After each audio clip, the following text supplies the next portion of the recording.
everybody, welcome to Caketastic Cakes. It's Jen and I'm going to show you how I made this Grinch cake and the decorations. Alright, it's that time of year. It's time for Grinchy stuff, right? So why not get out your Valentine's candies like I'm doing here and pick out all the hearts? Makes sense so far, okay?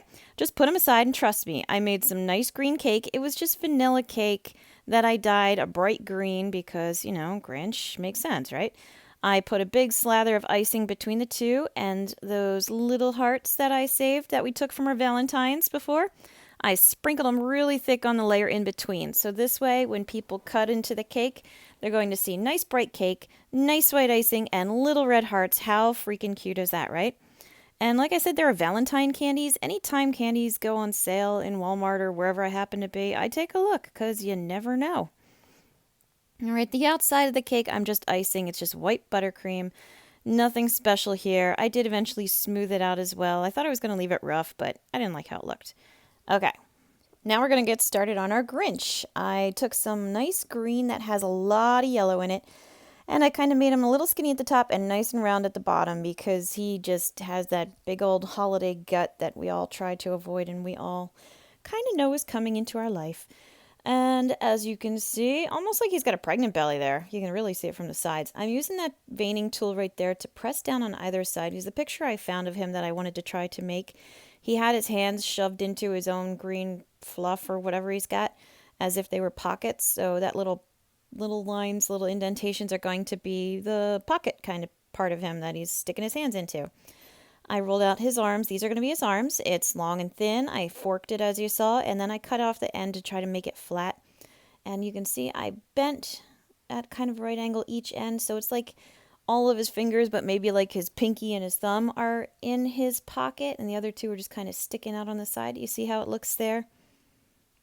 Lay the arm up against his body, trim off any extra that sticks out too far, and taper it when you get to the top as well. So you want it to kind of mold and blend into his shoulder, and keep the arm tight against his body, and you won't have any problems there. So there you go. Okay, now we're going to do the same thing on the other side. I split the arm at the bottom. I bent the little two tips on either side, and I just kind of line it up with that indentation I made in his belly, and press the arms on with a little bit of water. And as you can see, I'm working on top of a paper towel here, just so I can move him around and pose him how I want.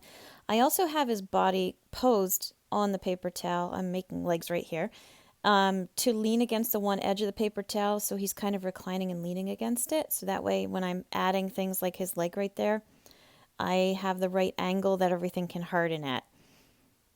His legs are just thin pieces of gum paste like I did the arms, except I left it a little fatter at the top where his thighs are. You can see that's pretty extreme right there.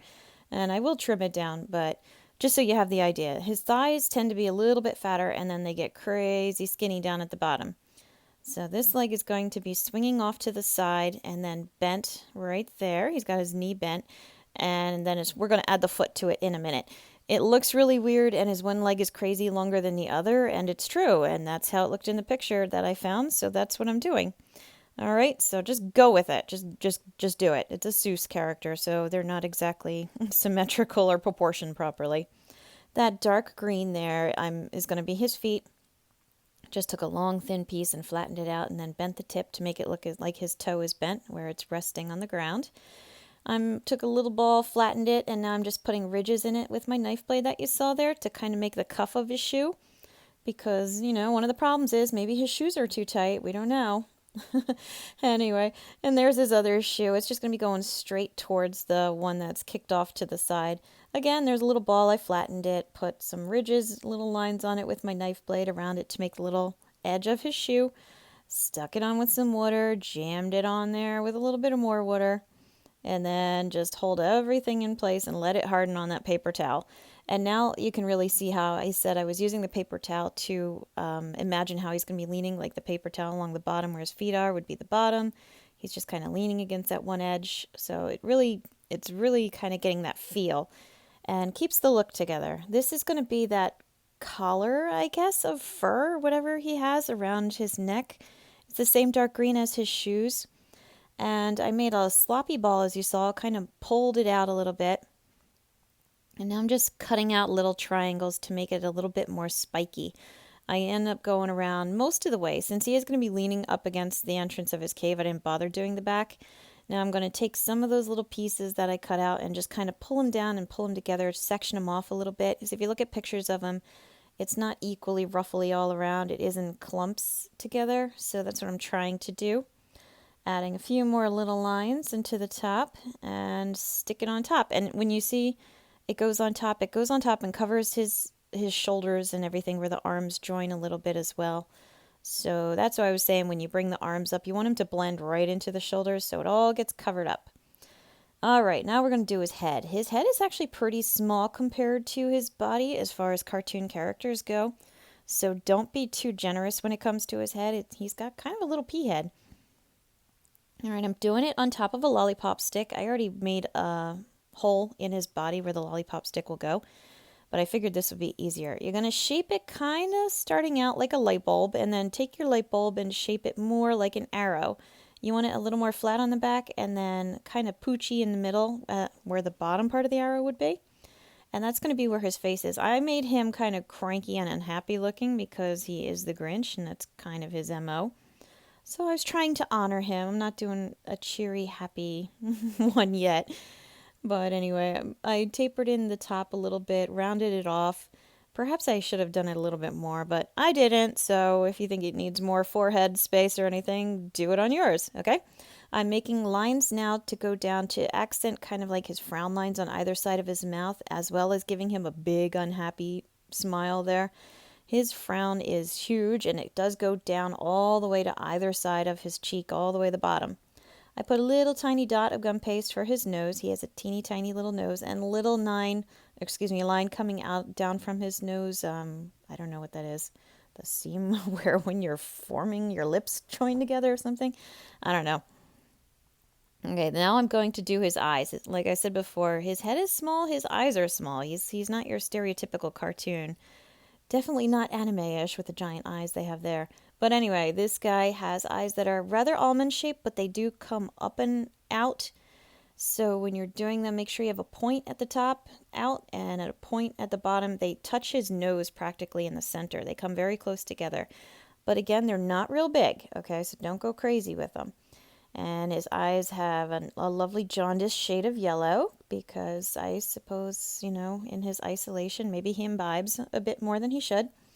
So I'm adding some nice gold yellow to his eyes, just pressing it in, using that veining tool again to make sure I don't lose too much of the point in the corners, the top and bottom corners.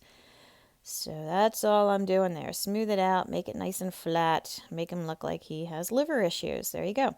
I'm using the back of the knife blade to give him some really strong eyebrow ridges and a couple little lines between his eyes. And then I'm going to do a couple little lines on either side of his face. I have no idea what they are, but when I was looking at pictures of his face, I could see them, so I stuck them in there. He's got little teeny tiny lines of red for his iris. He doesn't have any pupils or anything. It's just red and yellow. I don't know, like a snake or demon or something. The Demon of Whoville. It's probably too rough a title for a kid's book, but anyway, there you go. So he's got his creepy jaundiced eyes, and now I'm going to give him his eyebrows. They are very heavy, very black. If you don't want to use gum paste, I debated this whether or not to draw them on using an edible food coloring marker, but I decided to do gum paste. I think either way would work as long as you make it heavy and dark enough, and they do touch in the middle, you see? And you just kind of arch them up and over the eye. They don't hug the yellow of the eye. You can see there's green showing above the yellow or between the yellow and the eyebrow. Make sure you give yourself a little space there. Shove it on in there with some water as you saw me do, and now he's got a head and a stinky expression on his face.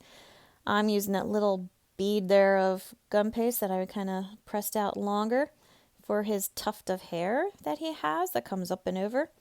It's got basically 3 spikes on it, so when you do it, you're going to have one small one, and then you see I pinched together the other part so I could just fork it and have 2 out of that piece. So he's got 3 main pieces of hair. The 2 lop over pretty strong. The other little guy on the end there doesn't really. I'm using a little piece of spaghetti there, dried spaghetti, to hold the hair in place. I did trim it too because it was crazy long, and it was a little too 80s, I guess.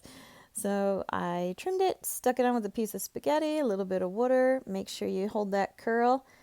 Don't drop him. And there you, like that. Yep. And there you go. Okay. Now we're going to make his cave. His cave is white gum paste. It's kind of on the thicker side because it's got to stand up and support some weight. I have a sharp edge, as you can see, a 90-degree angle pretty much, and then curving it up and to the right.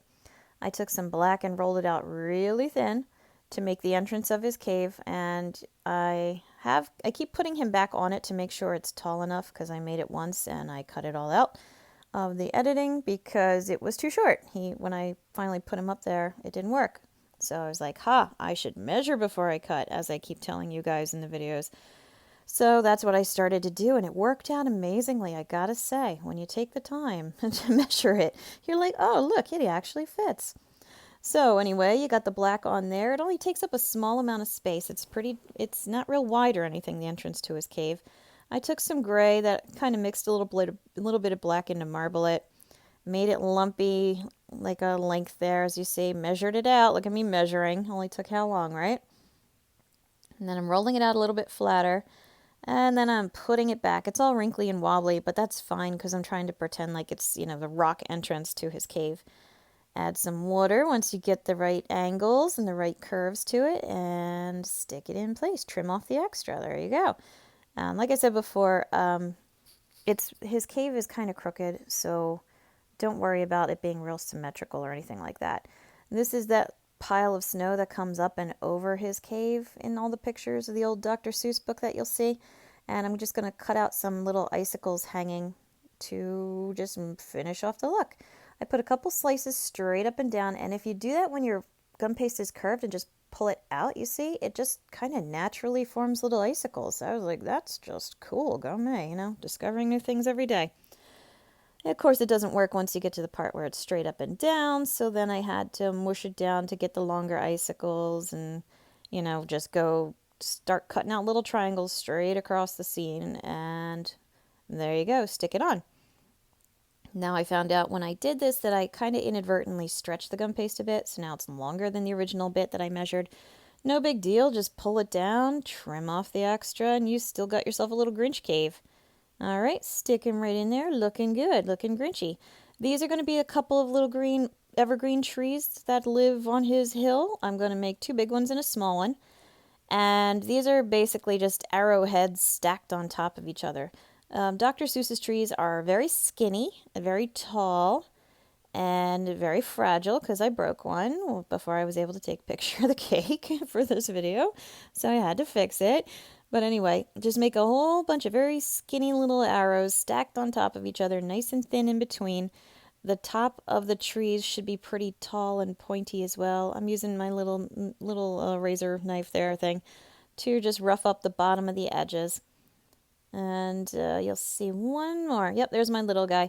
And now you see I'm kind of bending them down and pressing them down so they don't stick out. For some reason, that makes them look more Seussy. I don't know why, but trees in Whoville, I guess, are just weighed down with snow and the branch is a little droopy. So there you go. I'm using just a dark green marker, edible food coloring, not a real marker, to make a few little lines, draw a line down the center for the branch. Now I'm using my black to give him his couple little blinky eyelashes because even though he is a Grinch, his lashes are just perfect and lush and look fabulous. All right, now we're going to make the heart. His heart grew 3 sizes and broke the little measuring device. Remember that part? That was so sweet and like, oh. All right, so I made the heart as you saw, just a regular old piece of red gum paste cut out with a heart.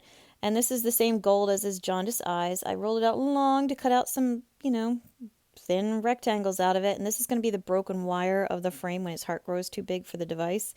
I just crinkled it up on either side, just kind of crinkle and mess it up, wrinkle it up, have a couple of sharp angles with it, and then press it against the heart a little bit, just a little bit here and there. I put it on the paper towel to dry, but then I got super impatient and I ended up putting it on the cake a little too soon, so I had to change the way the little wire was laying. But still, the effect was there, okay? So we got the 2 crinkly wires on either side. This is the piece that attached to the measuring device. So this is kind of like Figure a heart that doesn't close at the bottom, or a letter W or a letter M, depending on how you want to look at it. That goes on the one side, and then I took a circle. I just rolled out a circle and cut out the center.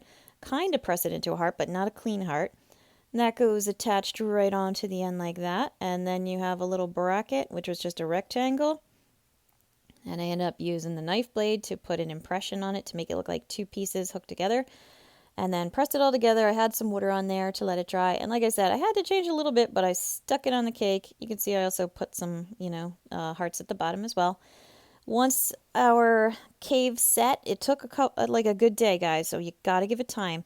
I added a couple lollipop sticks to it, shoved it in there, added some lollipop sticks to my trees, shoved them in there, and as you can see, the little tiny tree made it on top of his hill there, and you have this really cute Grinch cake, all right?